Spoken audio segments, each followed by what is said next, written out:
우리에게 주신 하나님의 말씀은 마가복음 12장 28절에서 34절 말씀입니다. 서기관 중 한 사람이 그들이 변론하는 것을 듣고 예수께서 잘 대답하신 줄을 알고 나와 묻되 모든 계명 중에 첫째가 무엇이니까? 예수께서 대답하시되 첫째는 이것이니 이스라엘아 들으라. 주 곧 우리 하나님은 유일한 주시라. 내 마음을 다하고 목숨을 다하고 뜻을 다하고 힘을 다하여 주 너의 하나님을 사랑하라 하신 것이요. 둘째는 이것이니 내 이웃을 내 자신과 같이 사랑하라 하신 것이라.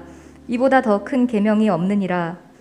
서기관이 이르되 선생님이여 옳소이다. 하나님은 한 분이시요 그 외에 다른 이가 없다 하신 말씀이 참이니이다. 또 마음을 다하고 지혜를 다하고 힘을 다하여 하나님을 사랑하는 것과 또 이웃을 자기 자신과 같이 사랑하는 것이 전체로 드리는 모든 번제물과 기타 제물보다 나으니이다. 예수께서 그가 지혜 있게 대답함을 보시고 이르시되 내가 하나님의 나라에서 멀지 않도다 하시니 그 후에 감히 묻는 자가 없더라. 아멘. 오늘 나에게 주시는 은혜의 말씀을 듣겠습니다. 복음의 능력 38번째 말씀, 가장 중요한 계명, 하나님 사랑, 이웃 사랑. 오늘 하나님은 우리에게 우리가 어떻게 하면 정말 사랑받는 교회, 사랑이 넘치는 교회가 될 수 있는지 오늘 우리에게 말씀해 주실 줄 믿습니다. 그래서 먼저 기도하고 오늘 말씀을 함께 받겠습니다. 성령 하나님, 우리 가운데 와 주셔서 감사합니다. 이제 우리 가운데 모든 사람에게 한 사람 한 사람 위에 임하여 주시고 우리의 마음에 임하여 주셔서 우리 모두가 하나님의 사랑으로 채워지는 이 예배가 되게 하여 주옵소서. 예수님의 이름으로 기도합니다. 아멘. 제가 이번에 그 미국과 영국을 다니면서 마스크를 쓴 적이 없습니다. 왜냐하면 아무도 마스크를 안 써요.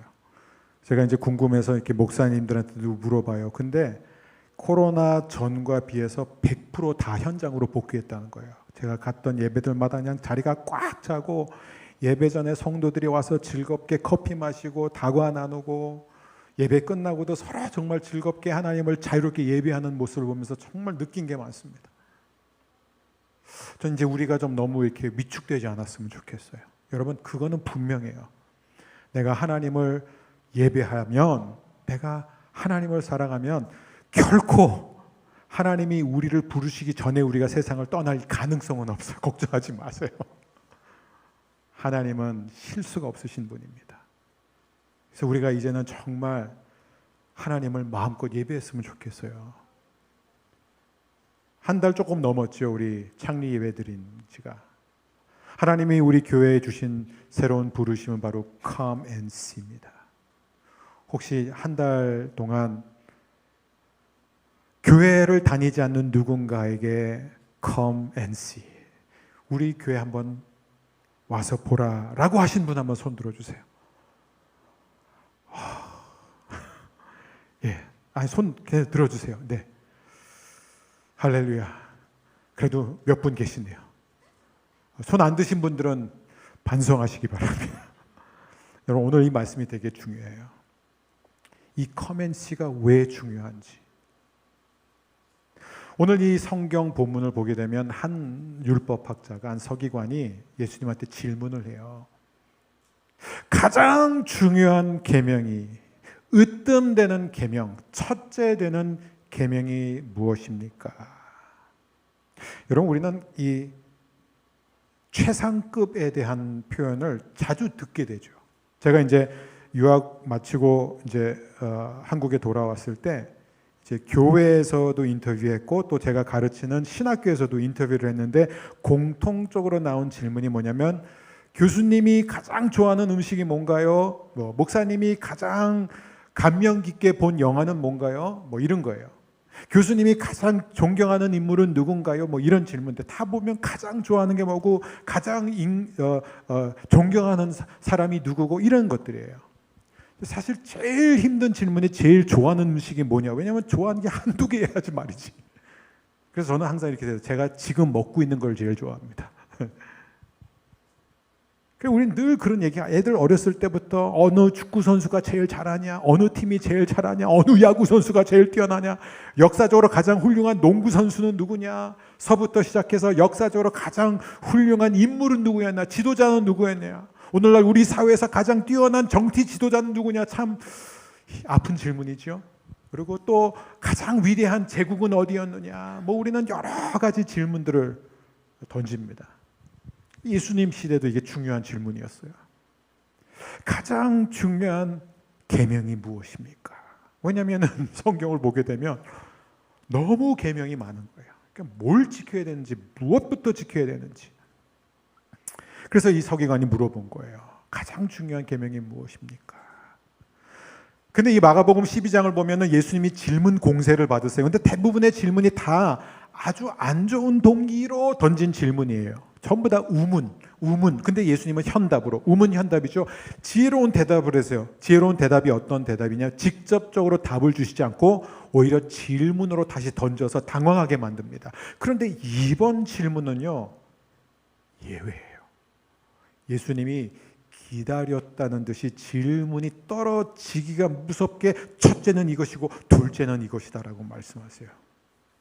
그러니까 가장 중요한 계명이 무엇입니까? 수천 개의 법률들 중에서 바리새인들과 서기관들이 머리를 맞대고 만들어낸 게, 요약한 게 613종류의 이 법률들로 추려서 또 그 가운데서 하지 말라와 하라가 있는데 그 가운데서 어떤 것이 가장 중요하고 뭐가 덜 중요하고 뭐가 가장 안 중요한가, 이거를 따지면서 또 서로 우선순위에 따라서 파가 나뉘었습니다. 굉장히 예민한 질문이에요. 뭐가 제일 중요합니까? 그런데 예수님이 뭐라고 대답을 하셨냐면, 첫째는 이것이다. 하나님을 사랑하는 것이다. 그리고 둘째도 이것이고 같은 것인데 바로 이웃을 사랑하는 것이다. 이렇게 말씀하셨어요. 하나님 사랑이 중요하지 않다는 것을 모르는 유대인들은 없었어요. 그리고 또 이웃 사랑하는 것이 중요하지 않다는 것도 모르는 유대인들도 없었습니다. 그런데 하나님 사랑과 이웃 사랑을 한 계명으로 말씀하신 예수님의 가르침은 너무 신선했어요. 너무 충격적이었던 거예요. 근데 여기서 우리는 굉장히 중요한 포인트를 놓쳐서는 안 됩니다. 우리는 예수님의 모든 가르침 속에서 우리를 향한 하나님의 굿뉴스, 하나님의 복음이 무엇인지를 놓치게 되면은 하나님이 우리에게 주시는 모든 복음이 다 율법으로 전락하게 돼요. 오늘 이 말씀은 그래요, 이제는 우리가 마음을 다해, 이 목숨을 다해, 뜻을 다해, 힘을 다해, 이거 외우는 것도 힘들어요. 그죠? 이 네 가지를 다해 하나님을 사랑해야 됩니다. 여러분, 하나님 사랑하십시오. 제가 오늘 아무리 열변을 토하면서 설교를 해도 그 설교로 여러분으로 하여금 하나님을 더 사랑하게 할 수 없어요. 전 지금 그걸 알고 설교하는 거예요. 여러분, 사랑을 누가 시켜서 사랑한 적 있으세요? 너 저 사람 사랑해. 알겠습니다. 그 다음에 사랑하게 됐습니까? 여러분, 두 사람을 억지로 사랑하게 만드는 경우를 본 적이 있나요? 여러분 아시잖아요. 불가능해요. 저도 한때 총각일 때 막 저를 사랑해 주신 목사님이 어떻게 해서든지 저를 장가 보내려고 막 이 사람도 소개시켜 주시고 저 사람도 소개해 주시고, 근데 문제는 뭐냐면 다 같은 교회 같은 교회 장로님 딸, 권사님 딸, 이러니까 한 번 만났는데 그 다음날 결혼한대 이렇게 소문이 나는 거예요. 그러니까 너무 힘들었어요. 근데 정말 사실 저도 경험이 있지만 그냥 모든 게 좋아야 되고 다 좋은데 마음이 안 가는 거예요. 2번 만나도 3번 만나도 5번 만나도 10번 만나도 아무리 노력해도 그게 안 되는 거예요. 한 번은 계속 안 되는데 제가 계속 만나고 있었는데 어느 날 목사님께서 저한테 그냥 다음에 만날 땐 사랑한다고 고백 좀 한번 해보라고. 그래서 제가 정말 태어나서 처음으로 사랑합니다라고 고백했는데 당연하죠. 돌아온 반응 안 믿는다는 거예요. 못 믿겠다는 거예요. 그래서 제가 아무 말 할 말이 없었어요. 왜냐하면 사랑하지 않는데 고백을 했으니까. 이게 안 된다는 거예요. 아무리 노력해도 안 됩니다. 여러분, 저도 제전에 이제 청년 사역을 할 때 청년들 가운데 정말 저 사람 너무 좋은 사람이, 저 형제 너무 괜찮은데, 이 자매 너무 괜찮은데, 그리고 저한테 와서 막 목사님 결혼하고 싶어요, 목사님 뭐 기도해 주세요 하면은 저도 굉장히 노력해요.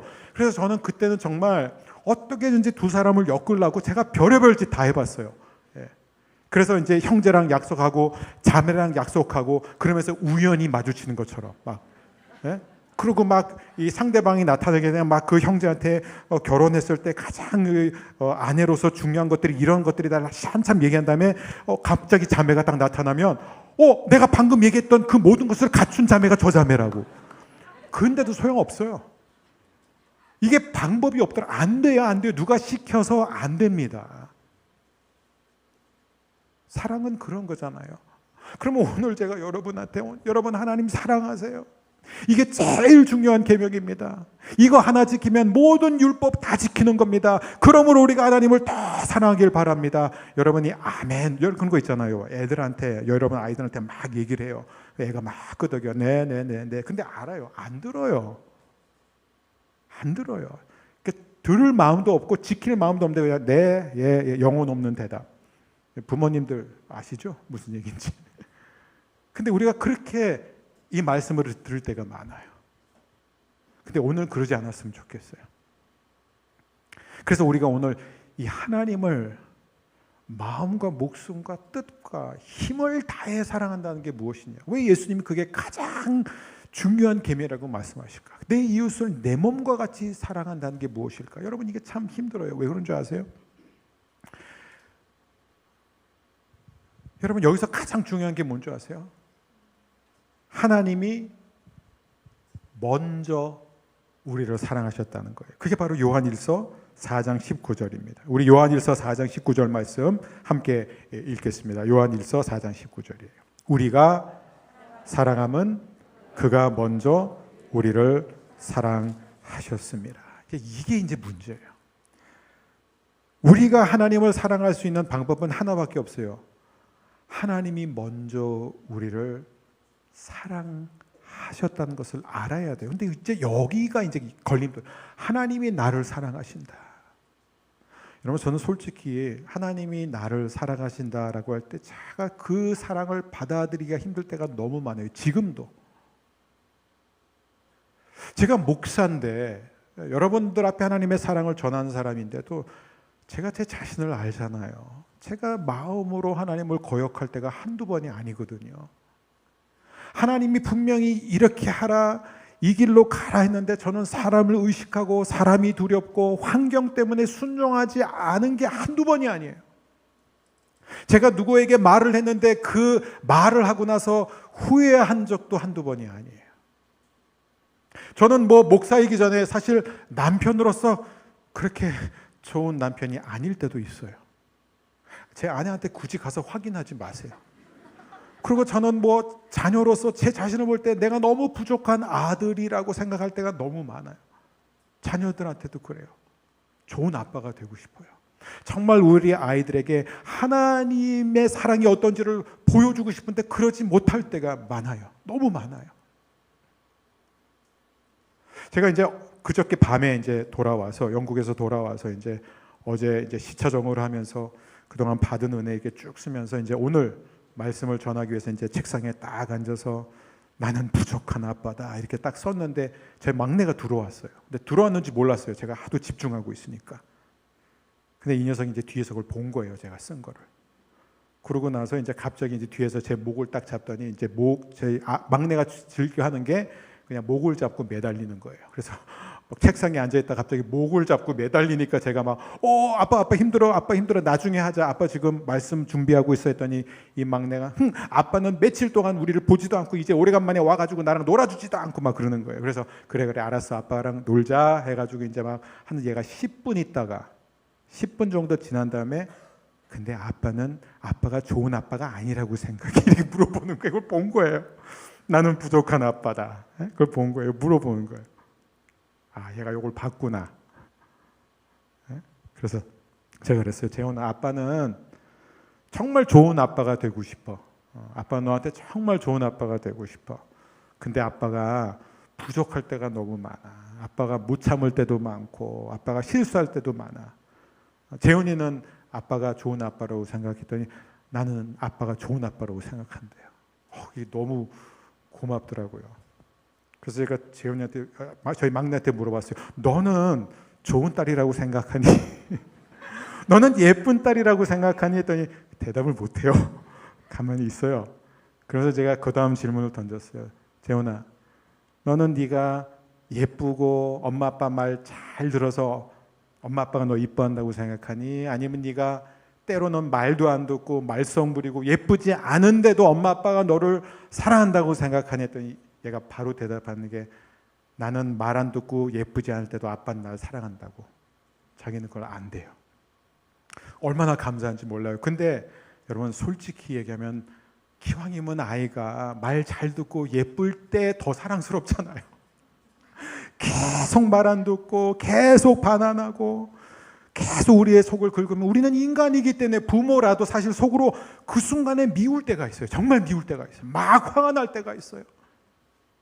그래서 우리가 상처 주는 말을 하고 막 터뜨리기도 하고 그게 우리잖아요.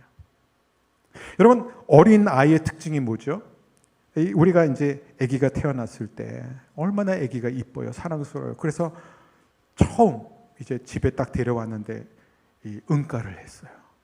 시야를 했어요. 그러면 여러분 처음에는 막 그 응가한 모습이 너무 귀여워. 저는 저희 첫째가 응가를 했을 때 처음에 그 응가를 코팅할 생각을 했어요. 너무 그 응가가 예뻐가지고 그래서 얘가 이게 첫 똥인데 집에 가서 이걸 내가 처음으로 닦아주는데 그게 너무 아까워서 제가 긁어내가지고 일단 비닐봉투에 넣었다가 아무리 생각해도 보관이 안 될 것 같아요, 위생적으로.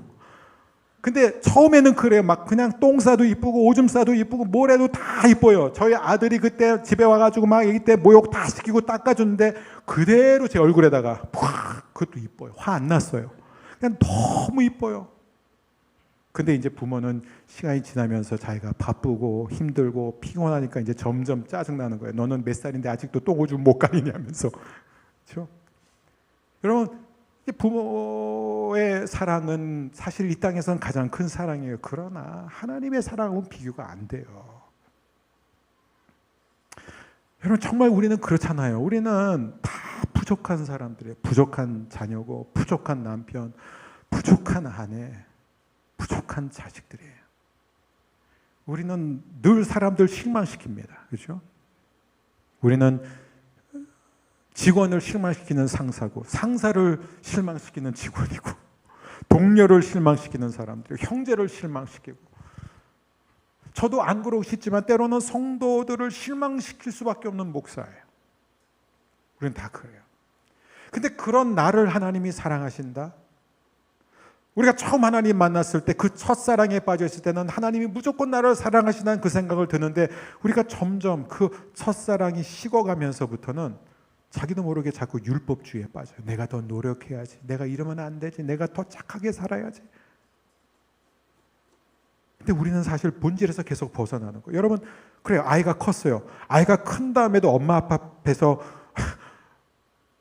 가릴 거 가려야지, 그죠? 이제는 스스로 배변 활동을 할 수 있어야 되는데 어른이 됐다고 해서 부모님이 나타난다고 해서 갑자기 막 옷을 똑바로 입으려고 그러고 막 갑자기 막 엄마 아빠 오신다고 그래가지고 갑자기 막 집을 막 치우고 청소하고 막 말투가 바뀌면 그거는 건강한 관계가 아닌 거잖아요. 성장은 했지만 성숙은 했지만 부모와의 관계는 똑같은 거예요. 친밀함이에요.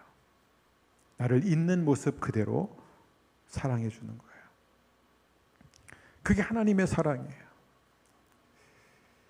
저는 그 어렸을 때 제 아들을 백화점에서 이제 잠깐 잃어버렸을 때가 있었어요. 근데 이 녀석이 이제 정확히 몇 살인지 기억 안 나는데 막 걷기 시작한 지 얼마 안 됐을 때 이제 막 걷고 이제 혼자 좀 어느 정도 뛰고 그럴 때인데 사람이 많은 백화점에서 갑자기 없어졌어요. 그냥 잠깐 어디를 그 고객센터인가에 들어가서 얘기를 하고 있는 사이에 잠깐만 하고 얘기를 했는데 보니까 사라졌어요.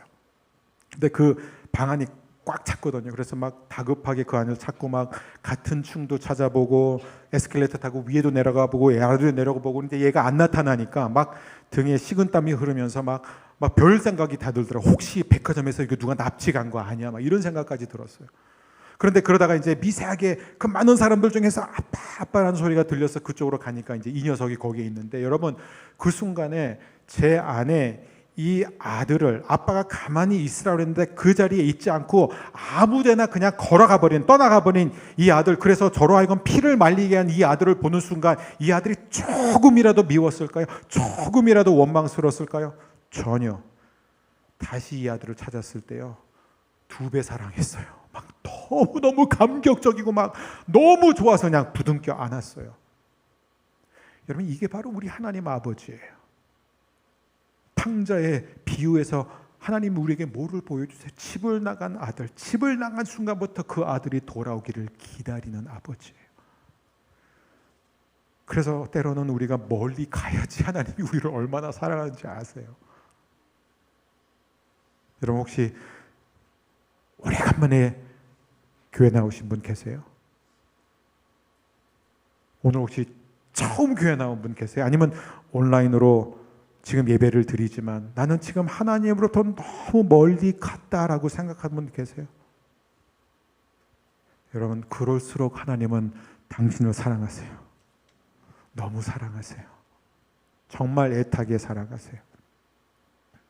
그럼 우리는 도대체 우리가 이 땅에서 한 번도 경험해 보지 못한 이 사랑을 어떻게 누릴 수 있느냐? 그게 항상 딜레마예요. 우리는 사실 아무리 훌륭한 부모님을 만났어도요, 무조건적인 사랑이라는 것을 경험해 본 적이 없습니다. 그러니까 우리는 어떻게 보면 다 이렇게 상처가 많고 삐뚤어져 있어요, 다. 근데 우리가 하나님의 사랑을 받을 수 있는 방법은 하나밖에 없습니다. 성경을 보면 이 사랑은 어떤 사랑이냐면 인간의 범주를 뛰어넘는 사랑이에요. 모든 지각을 뛰어넘는 사랑을 우리가 무슨 수로 그거를 이해할 수 있습니까? 그러니까 하나님이 나를 사랑한다라고 우리가 말로는 뭐 고백하고 믿는다고 그러지만 실제로 우리가 하나님의 사랑에 빠지느냐? 그러지 못하기 때문에 우리는 마음을 다하고 목숨을 다하고 뜻을 다하고 힘을 다해 하나님을 사랑하지 못하는 거예요. 어떻게 할 수 있느냐? 우리가 이웃을 대하는 걸 보면 금방 알 수 있잖아요. 모르는 이웃까지 갈 것도 없어요. 그냥 가족 대하는 모습만 봐도 우리가 얼마나 못 참아요.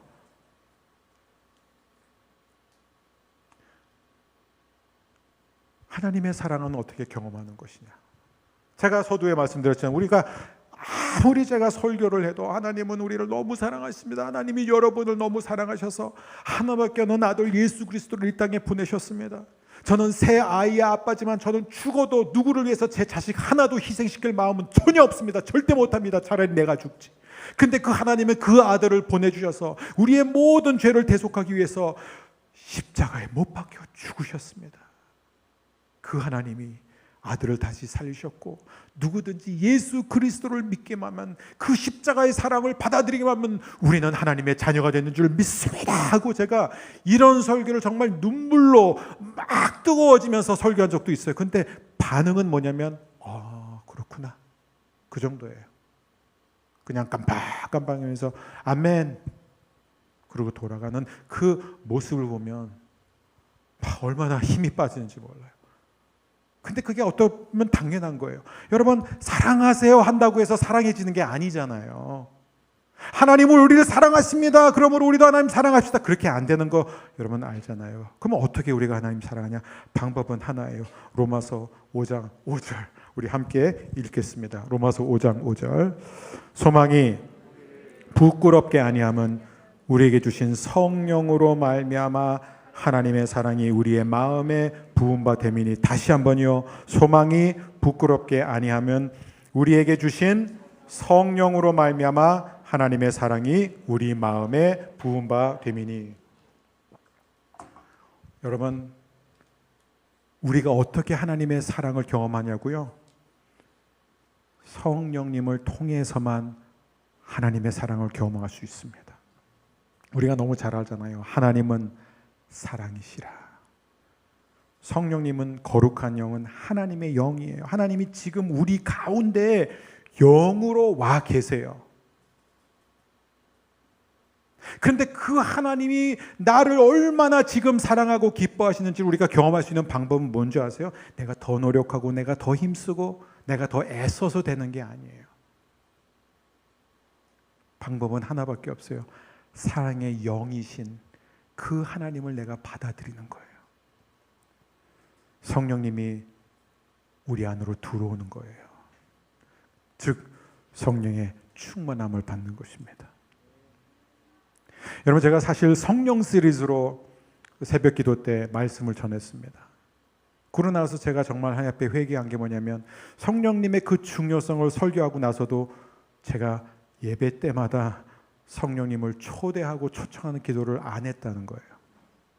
왜냐하면 맞아요, 성령님은 우리 가운데 계세요. 이미 여기 계세요. 뭐 성령님이 지금 우리 가운데 안 계시는 게 아니라 지금 성령님이 하늘에 계시는데, 우리가 성령이여 임하소서 오시옵소서 할 때 그때 성령님이 내려오시는 건 아니에요. 어떤 사람들이 실제로 그렇게 얘기해요. 왜 자꾸 성령이여 임하소서, 성령이여 오소서, 그런 기도 왜 하냐? 우리 가운데 계시는데, 우리 안에 계시는데 그런 기도는 비성경적이다, 이렇게 얘기하는 분들이 있어요. 여러분, 아니에요. 맞아요. 성령님은 우리 가운데 계세요. 지금 여기에서 운행하고 계세요. 하나님이 영 가운데, 우리 가운데 지금 우리 예배를 받으시고 계세요. 그러면 우리가 왜 성령이여 오시옵소서, 성령님 저에게 임하여 주옵소서라고 하는 그 기도는 실제로 성령님이 하늘에서 내려와 달라는 기도가 아니라, 지금 이곳에 계신 성령께서 마음대로 나를 움직여 달라고 기도하는 거예요. 내 자신을 성령님께 내어드리는 거예요. 성령님, 제 안에 들어오셔서 저에게 사랑을 부어주세요. 오늘 이 자리가 그 자리입니다. 제가 이미 2번 강조했지만, 사랑에 대한 설교를 100번 들어도요, 우리 안에 사랑이 생기지 않아요. 어떻게 해야 돼요? 하나님의 영이 우리 가운데 임하셔야 됩니다. 이 로마서 5장 5절 다음 6절 뭐라고 써 있는 줄 아세요? 6절입니다. 함께 읽습니다. 우리가 아직 연약할 때 기약대로 그리스도께서 경건치 않은 자를 위하여 죽으셨도다. 그 다음이 그 유명한 5장 8절 말씀, 우리 다 외우실 수 있을 거예요. 함께 읽겠습니다. 로마서 5장 8절. 우리가 아직 죄인 되었을 때 그리스도께서 우리를 위하여 죽으심으로 하나님께서 우리에게 대한 자기의 사랑을 확증하셨느니라. 여러분 보세요. 아직 연약할 때, 우리가 경건하지 않을 그때에, 우리가 죄인 되었을 그때에 그리스도께서 우리를 위하여 죽으셨다. 여러분, 이게 무슨 의미인지 아세요? 여러분, 우리는 다 9.11 사건을 기억할 것입니다. 저는 그때 보스턴에 있었어요. 제가 기억하기로 그 테러범들이 보스턴에서 출발했었죠. 일부 테러범들이. 그리고 이 세계 무역센터, 이 월드 트레이드 센터의 첫 번째 비행기가 딱 충돌했을 때, 제가 그때 살아남은 사람들의 이 증언을 들었는데 한 분의 증언을 잊을 수가 없어요. 80 몇 층에서 일을 하고 있었는데 비행기가 이제 건물 안으로 이제 들어온 거죠. 그렇죠? 추돌해가지고 막 불이 붙었습니다. 그때 그냥 아수라장이 됐어요. 그래서 80 몇 층에서 일하던 전 직원들이 비명을 지르면서 계단을 이용해서 다 내려가기 시작했어요. 그리고 실제로 1층까지 내려가는 데만 1시간 20분이 넘게 걸렸대요. 아수라장이었습니다. 연기 자욱하고 기침하면서 막. 그런데 그분이 40 몇 층까지 내려온 그 시점에서 밑에서부터 거꾸로 올라가는 사람들을 만난 거예요. 누가 제정신으로 그 상황에서 올라가냐? 소방관들이에요. 모두가 살겠다고 다 내려가고 있는 그때에 한 사람이라도 살리겠다고 죽음을 향해 달려가던 그 소방관들. 저는 여러분, 인간적인 이런 사랑, 그러니까 의무적으로 직업의식을 갖고 하는 이것도 우리에게 그렇게 감동을 주는데, 여러분, 하나님의 사랑, 이게 그거예요. 우리가 아직 죄인 되었을 때, 우리가 연약할 때, 우리가 경건하지 않을 그때에 하나님은 우리에게 뭐예요? 마음과 목숨과 뜻과 힘을 다해 사랑해 주셨어요. 최상의 선물을 주셨어요. 아들을 주신 거예요.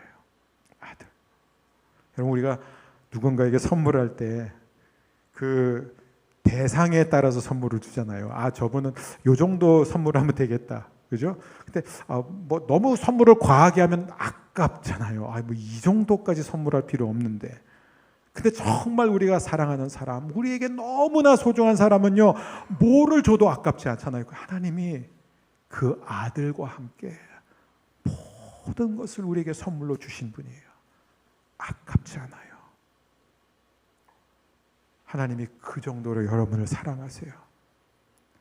근데 그냥 그 사랑 앞에 껌뻑껌뻑이지 말고 정말 그 사랑이 내 안에 들어오고, 실제로 우리가 지금 그 사랑으로 채워질 수 있는 방법은 하나입니다. 성령님을 통해서예요.